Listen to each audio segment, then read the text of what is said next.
Boa tarde, Luiz. Tainara, caros ouvintes, boa tarde. Saudade dos que foram. Hoje, 1º de novembro, é o dia de Todos os Santos, instituído pelo Papa Gregório IV, de 835 depois de Cristo, mais de 1.200 anos, né? Para celebrar aquelas pessoas que viveram em santidade, mas não foram canonizadas pela Igreja. E pelo calendário civil não é feriado nacional. Amanhã, 2 de novembro, é o dia de finados. Este sim, feriado. E aproveito aqui para reverenciar a memória de meu pai, seu Humberto, que nasceu justo no dia dos mortos, mas viveu 97 anos. E a nossa reflexão de hoje é exatamente sobre o dia de finados, que transcorrerá amanhã.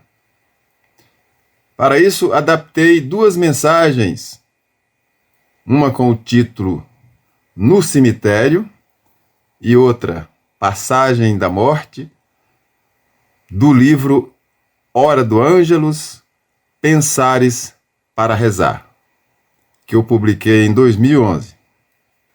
Os vivos deviam visitar regularmente os cemitérios, não apenas nos momentos dolorosos dos enterros. Aquelas tumbas nos fazem lembrar que a maioria das coisas da vida pelas quais tanto brigamos são passageiras.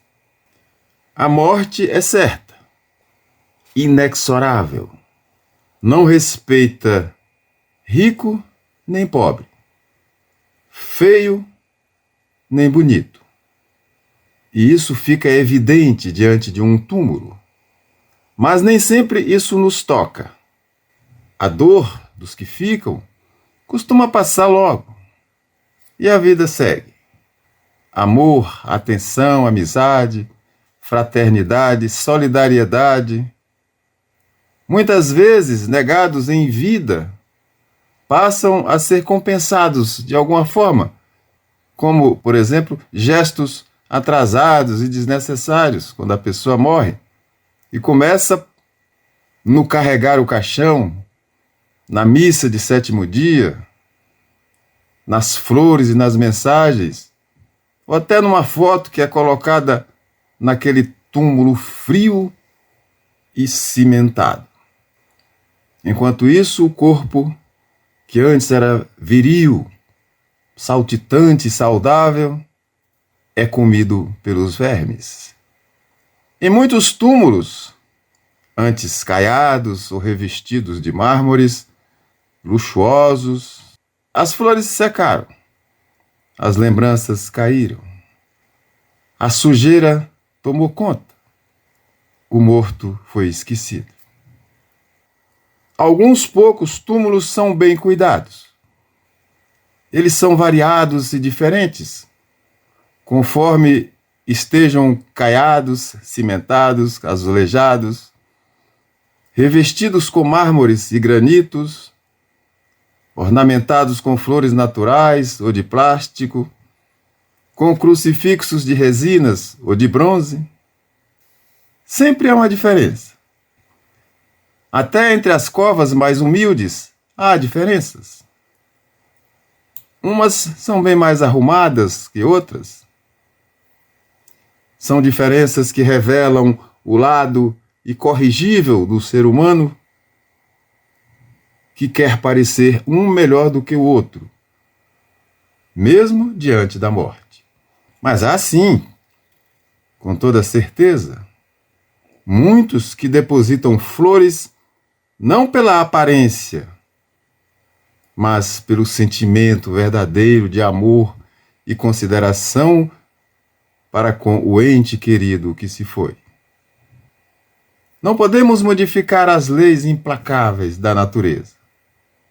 E uma visita ao cemitério pode ser boa opção para clarear essa percepção da vida.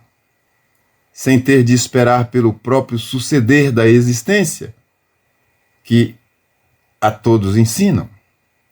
E sempre que você for dominado por qualquer sentimento negativo, como a vaidade, a arrogância, a vingança, a mania de grandeza, aquela vontade de aniquilar o próximo, a compulsão pelos vícios e tantos outros, contenha-se e vá ao cemitério.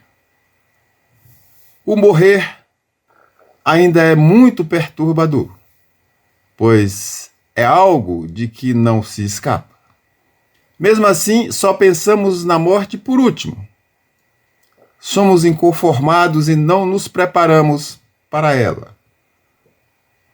As religiões ajudam pouco nesse sentido. Fazem tudo parecer uma simples partida para um mundo que não sabem descrever como é. Muitas vezes usam expressões como paraíso, perto do Pai, céu, outro mundo e tantas outras. Até dizem que a morte é uma passagem, mas não sabem dizer claramente para onde. Mas a vida é única, sem antes nem depois da morte. Assim como nascer, morrer é tão somente uma mudança do viver, sobre o que ainda há realidades a serem reveladas, a serem conhecidas por nós. Na Terra, o homem só acredita para valer naquilo que vê, que toca, o que sente. Por exemplo, nenhuma pessoa se lembra da vida no útero da mãe. Esse é um comparativo para desmistificar essa coisa do outro mundo. Mas a pessoa não tem dúvida de que esteve lá, dentro da mãe. É um conhecimento que está ao alcance dele. Assim como um dia todos terão o conhecimento claro, real, do mundo espiritual, de onde viemos e para onde voltaremos. Viver e morrer é uma realidade parecida com a realidade que eu citei do útero da mãe. Só que nós somos protegidos pela natureza daquilo que possa perturbar a nossa missão na Terra, seja de ordem espiritual ou material, ou corporal. Por exemplo, nossa visão e o nosso olfato são limitados, exatamente para não sentirmos os odores desagradáveis que há em nós, que o nosso corpo, na sua dinâmica, é necessário produzir. E nem ver os milhões de micro-organismos que vivem em nossa pele, em nossos olhos, em nossa boca. Faz parte. O mundo espiritual é o mundo real, para o qual voltamos com a morte. Para lá, retornaremos com a nossa consciência, com os sentimentos, com as sensações, com tudo que hoje a gente vive, a gente sente. E quem se preparar não terá medo. Pensem nisso. E é o que trouxemos para hoje. Tenham sempre bom ânimo.